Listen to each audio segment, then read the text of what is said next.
Sizni nima qiynamoqda? Sizni qanday tuyg'u qiynamoqda? Bu общий расклад.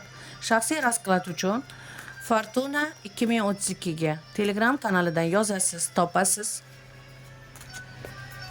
va kelishasiz, to'lovini qilasiz, navbat olasiz va o'zingiz uchun shaxsiy расклад qilishingiz mumkin. Bu общий расклад, hammaga ham mos bo'lmasligi mumkin. Xo'sh, sizni oxirgi paytlarda nima qiynayapti? Nimani o'ylab qiynalyapsiz?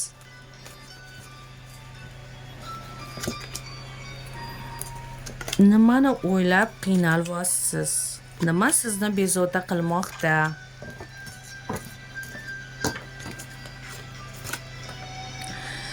Sizda xotirjamlik yo'qolgandek. Kimdir haqida kuchli o'ylayapsiz. Sog'inayapsizmi? Sog'inayapsiz. U bilan ko'rishishni sog'inayapsiz.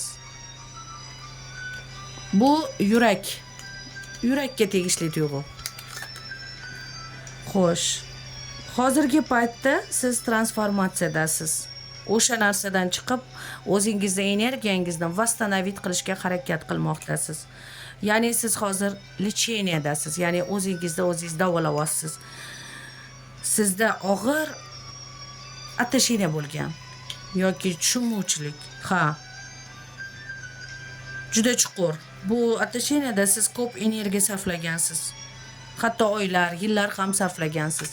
Ammo yetarli javob ola olmadingiz. Ancha-muncha energiyangiz ketib qolgan. Bu ajrashuvga sabab bo'lgan er-xotinlarda bo'lishi mumkin bunaqa tuyg'u. Sizni hozir yolg'izlik chulg'ab olgan. Siz yolg'iz o'zingizni o'zingiz davolayapsiz. Hech kimga sezdirmasdan. Bu ajrashadigan er-xotinlarda xayolida o'tadi. Bu ajrashgan attashiniyada, ya'ni ajrashuvga tayyor bo'lgan attashiniyani tugashi bo'lgan tuyg'ularga sabab bo'ladi.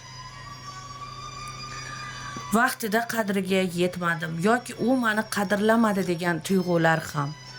Siz qadringiz haqida o'ylayapsiz. Lekin ikkalangiz yarashganingizda hayot og'irligi bunchalik og'ir bo'lib ko'rinmas edi. Siz hozir bir o'zingizsiz. Bir o'zingiz uni yo'qotgach, xuddi yaralangan qush kabi qolgansiz. Sekin-asta o'zingizni davolayapsiz. O'zingizni, yuragingizni asrashga harakat qilyapsiz. O'zingizni, yuragingizni asrang.